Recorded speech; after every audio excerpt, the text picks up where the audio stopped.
Time for our police cam segment showing the dangers police officers face every day. Minutes after a crash involving a Jeep at a gas station in Austin, Texas, a woman nearby called 911, saying a man broke into her home and was holding her hostage. 3 officers responded.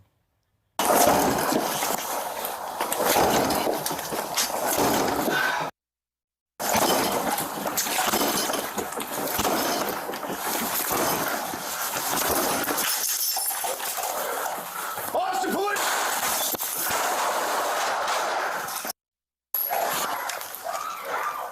.404, shots fired, shots fired.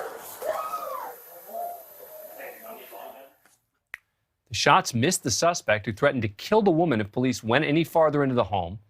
The officers outside the home created a distraction while Officer Thomas Castanguay, who was still inside, sprinted out. Castanguay saw that Walton also took a 12-year-old boy hostage and radioed the suspect was using a boy as a human shield.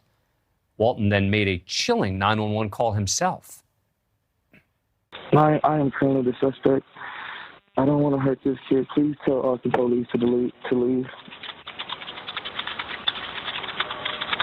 Okay, what's going on exactly? Dangerous men are trying to kill me. I can't. I'm on this curtain. Say, God, deliver me from evil. Say, God, deliver me from evil. Please deliver me from evil. God, please deliver me from evil.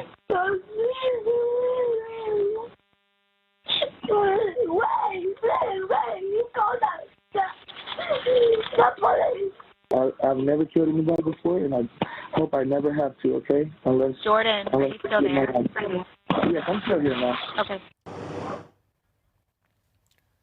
As Walton was on the phone, SWAT officer Ryan Nichols set up a rifle outside the home.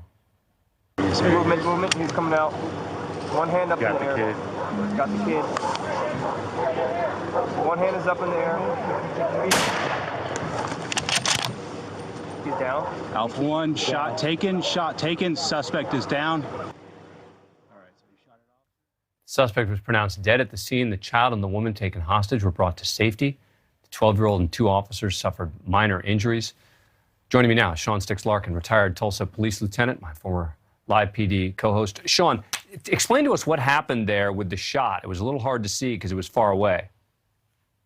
Yeah, basically there was a SWAT officer that was able to respond to the scene. And, you know, sometimes they use the term a sniper, but we call them precision rifle operators. And he basically set himself up in a position behind the engine block of his own car with his bolt action rifle, because you can actually hear the bolt after he takes the shot. And, you know, he's a marksman.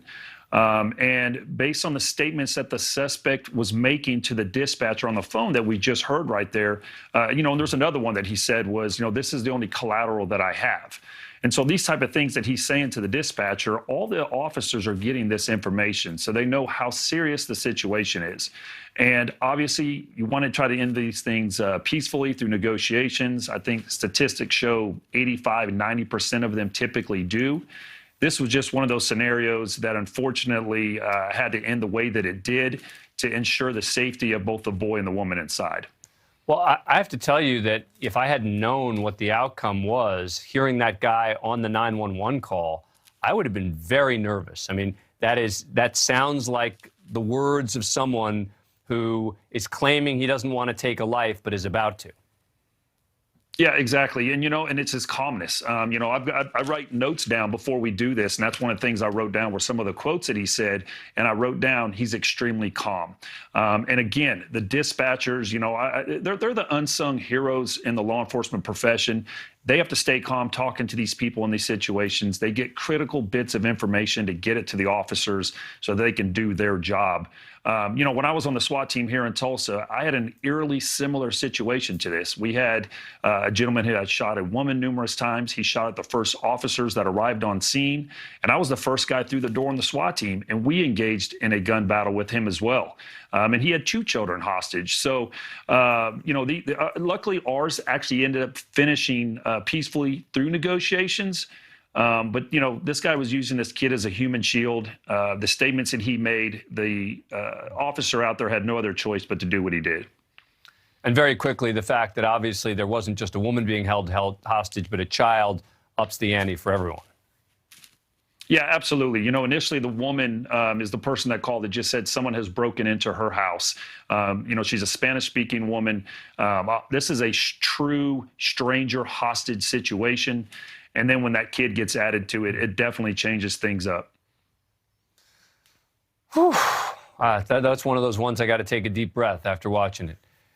Sean Larkin, thank you very much for coming on the show. Appreciate it. Thank you, Dan. Thank you for watching. Click the red subscribe button below so you can get more of NewsNation's fact-driven, unbiased coverage.